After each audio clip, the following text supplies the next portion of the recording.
What's up, everybody? Welcome back to Sequence. I'm your host, Trevor Plouffe, and today's episode is brought to you by DraftKings. Now, today I want to go over and kind of give my scouting report on one of the guys I've faced the most in my career. A guy that's been in the news a ton as of late. I'm talking about the newest New York Yankee starting pitcher, Corey Kluber, or Klubot, or Mr. Cy Young, however you want to refer to him. He made his debut in 2011 at 25 years old, so he's kind of a late bloomer.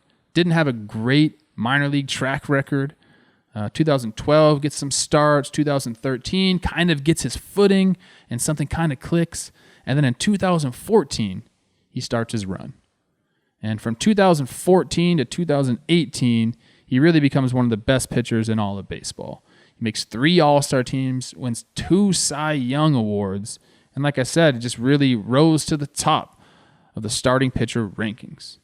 Now, 2019 comes along, gets hit in the forearm with a line drive and breaks it. Then he comes back, has some oblique issues, and the season's done. Doesn't pitch a ton. That offseason, Cleveland ships him off to the Rangers, and in 2020, because why not, he only pitches 1 inning. It has a little bit of a shoulder injury. It does not require surgery.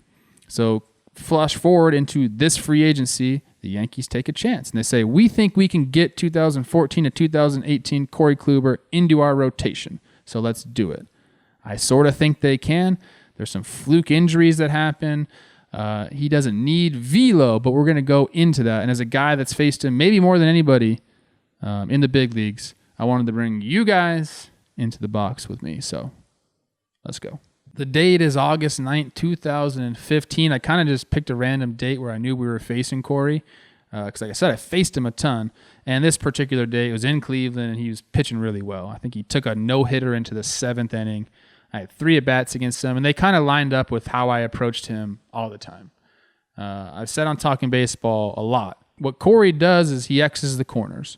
So for the outside corner to a right-handed hitter, he has the 2-seam that starts off the plate and then runs back over the plate. Then he has the cutter, that same tunnel, but goes the other way. So it starts on the outer half and runs further away from you.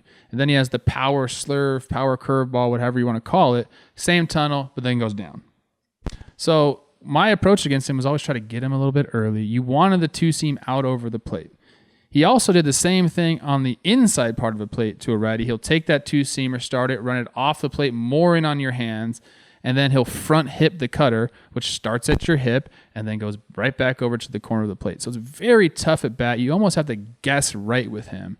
And like I said, I've had some success because I just guessed right. So you're going to see here, this is the first at bats. I always approached him out over the plate. I wanted no part of that inner part with him. It was just too hard for me to obviously get any extension or to make a decision. I saw the ball better out over the plate against him. So we'll see how it goes this first at bat. We'll start it up right here. So like I said, I'm looking out over the plate.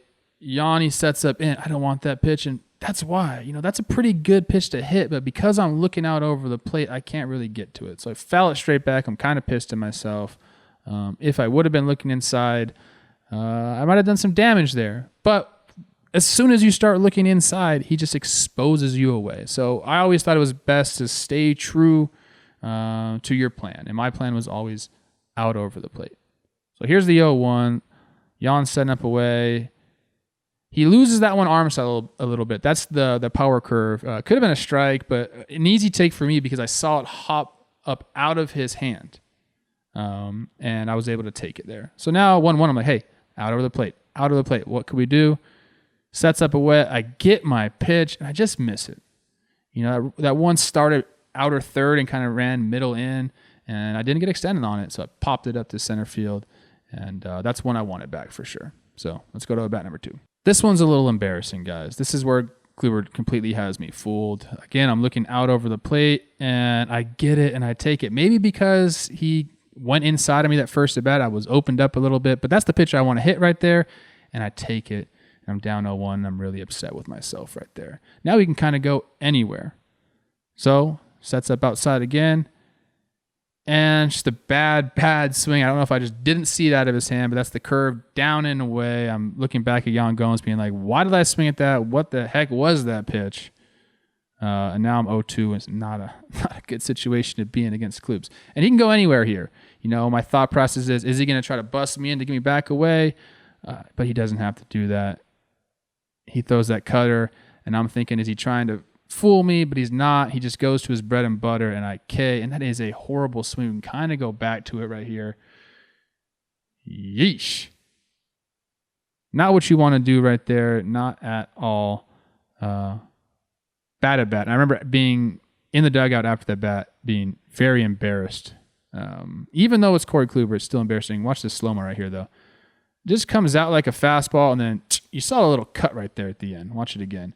Right about there. Not fun. So let's go to 3. Third at bat. This is actually a quick one, a short one. I feel good about this. Again, my plan, get the ball out over the plate and drive it. So they're up 8-0. I'm like, hey, he's going to give me a cookie here. Swing. Boom. I hit it. It's the exact pitch I want, but just right at somebody. And that's how I was able to have some success. I know I didn't show you any hits here. I promise you I have some hits.